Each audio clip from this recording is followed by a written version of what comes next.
Hi everyone, my name is Anju Mulla and today's date is 21st of December 2021, and also today my topic for the video is exception handling.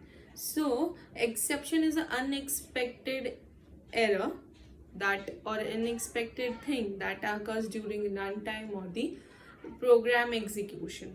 During the program execution, there can be a many reason for this exception. Maybe during the due to the wrong code or the coding error, due to the loss of network connectivity, due to the invalid user input, or providing the file that doesn't exist. So we'll see the hierarchy of exceptional handling.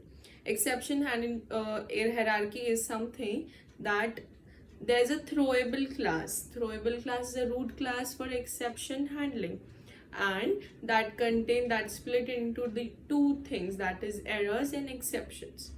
Errors are here unrecoverable condition, or such as JVM Stack Overflow, that is JVM Java Virtual Machine Stack Overflow, and the recursion.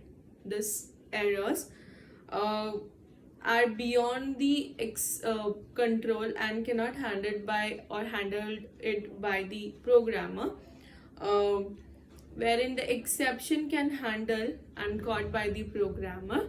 And whenever the exceptions occur within the method, that creates an object that contains the description or the name of the exception.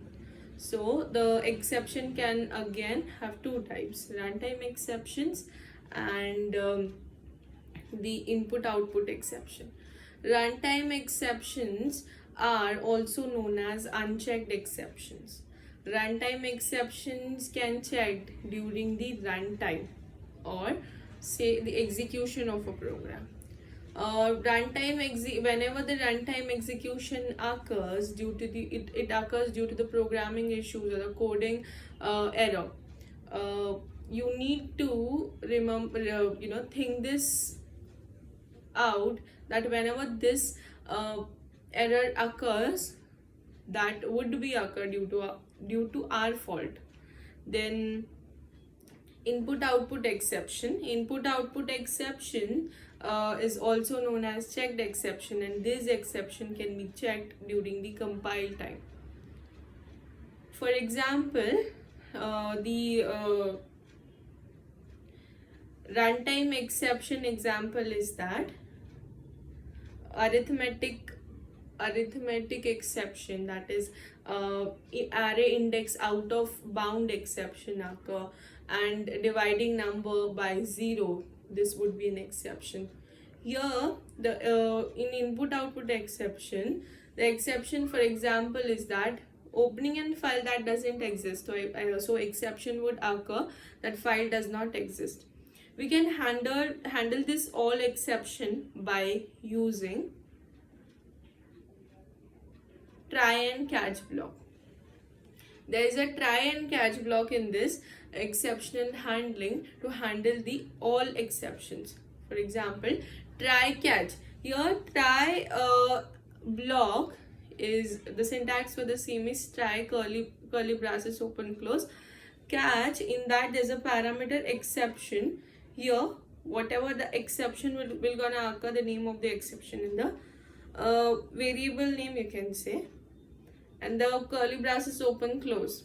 Whenever, for example, we are writing a code in a try block that number divided by 0, absolutely that will create an exception. Number will not gonna divide by 0, any number will never divide by 0, so that will create an exception. That exception will gonna handled and caught by the catch block here. So catch block is used to handle the or caught the exception. Using a finally block. Finally is always executed no matter whether there is exception or not.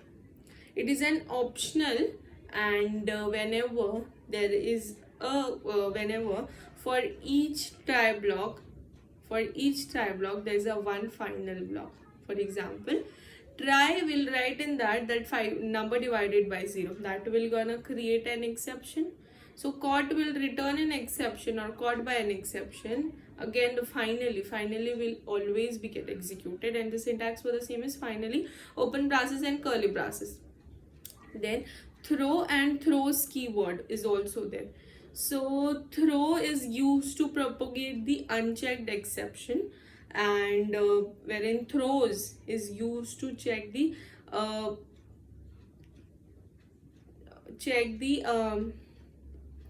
checked exception.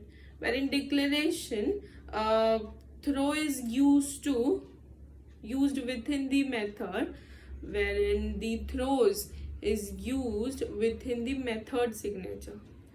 The basic concept is all about this exception handling. Thank you so very much.